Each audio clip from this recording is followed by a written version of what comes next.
सब GB play store के ऊपर नहीं है, डायरेक्ट डाउनलोड करना पड़ता है। जैसे ही उनकी जो डोमेन है वो पकड़ाई में आती है, वो बंद हो जाती है, नई डोमेन रजिस्टर्ड करके वहां पे व्हाट्सएप मॉडिफाई कर देते हैं। उसका जो सर्वर है, पहले आपका डाटा वहां पे जा रहा है, फिर वो अगले बंदे के पास जा रहा है। कुछ माह पहले डार्क वेब के ऊपर व्हाट्सएप का बहुत सारा लोगों का डाटा अवेलेबल था, करोड़ों रुपए में लोगों ने खरीदा भी था। इस तरह के फीचर्स जिनकी वजह से लोग इधर जाते हैं वो हमें व्हाट्सएप पे क्यों नहीं मिलते? इतने अच्छे अच्छे फीचर दे देते हैं, लेकिन बदले में ये आपसे क्या लेते हैं? व्हाट्सएप की एक्सेस ले लेते हैं। जो थर्ड पार्टी ऐप है वो आपको रियल टाइम में मॉनिटर कर रही है और वो किसी भी टाइम आपके कॉन्टेक्ट्स को चुरा सकता है, की चैट्स को चुरा सकता है। सोशल ऐप्स के हवाले से भी बात करते हैं, इसमें बहुत से मसाइल सामने आ रहे हैं। सबसे पहले ये बताइएगा कि व्हाट्सएप जीपी जो है ये सिक्योर है कि नहीं है? ये लोग, बहुत से लोग, इसके फीचर बहुत खूबसूरत हैं, बहुत अच्छे लगते हैं, लेकिन कहा जाता है कि ये सिक्योर नहीं है।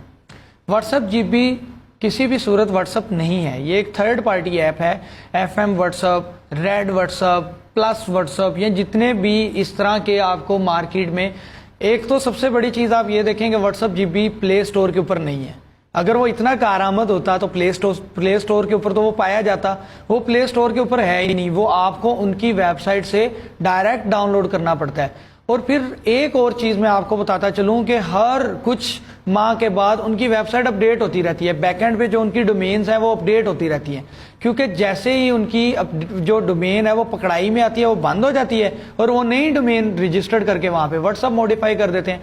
व्हाट्सएप काम करता है एंड टू एंड इंक्रिप्शन के ऊपर। जैसे मैंने आपको इंक्रिप्शन का बताया कि मैंने मैसेज किया तो रिसीव करने वाले ने वो मैसेज रिसीव किया। अब या वो मैसेज मेरे पास है या वो मैसेज उसके पास है। जिस मीडियम से वो गुजर के जा रहा है उसकी 10 से ज़्यादा लेयर्स हैं, उसकी एक लेयर को आप ब्रेक नहीं कर सकते। वो 10 लेयर तो नामुमकिन है जो इंक्रिप्शन लेयर्स हैं। फिर जीबी व्हाट्सएप की जानिब आते हैं कि जीबी व्हाट्सएप में जब आप मैसेज कर रहे हैं, मीडियम वो व्हाट्सएप का ही यूज़ कर रहा है, गेटवे वो व्हाट्सएप का यूज कर रहा है, ठीक है, लेकिन उसका जो सर्वर है, पहले आपका डाटा वहां पे जा रहा है, फिर वो अगले बंदे के पास जा रहा है। और ये कुछ माह पहले डार्क वेब के ऊपर व्हाट्सएप का बहुत सारा लोगों का डाटा अवेलेबल था, जो कि करोड़ों रुपए में लोगों ने खरीदा भी था। अच्छा, ये बताइएगा कि व्हाट्सएप हमें ये सहूलत क्यों नहीं देता जो हमें जीपी व्हाट्सएप देता है, कि हमारा मैसेज अगर भेजने वाले ने डिलीट कर दिया तो हम उसको दोबारा देख सकें? इस तरह के फीचर्स जिनकी वजह से लोग इधर जाते हैं वो हमें व्हाट्सएप पे क्यों नहीं मिलते? अगर ये फीचर्स इतने ही कारआमद होते और ये सिक्योर फीचर होते, देखें व्हाट्सएप दुनिया का एक बहुत सिक्योर तरीन प्लेटफॉर्म है और लोगों का उसके ऊपर एतमाद है। अगर मैं ये कहूँ कि किसी का व्हाट्सएप हैक हो गया है तो शायद आप इस चीज़ पे यकीन नहीं करेंगे। वो हैक नहीं होता, वो दरअसल कोई भी बंदा पकड़ के उसको स्कैन कर लेता है। वो व्हाट्सएप का एक फीचर है। इसी तरह से जीबी व्हाट्सएप, प्लस व्हाट्सएप, या जितने भी आपको ये रंग बिरंगे किस्म के व्हाट्सएप प्ले स्टोर से अलावा मार्केट में मिल जाते हैं, ये आपको इतने अच्छे अच्छे फीचर दे देते हैं, लेकिन बदले में ये आपसे क्या लेते हैं?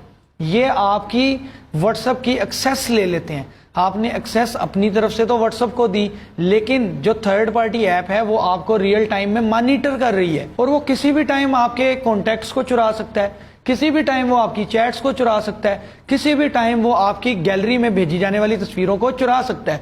और फिर आप किसको क्लेम करेंगे, क्योंकि आप तो ओरिजिनल व्हाट्सएप यूज नहीं कर रहे।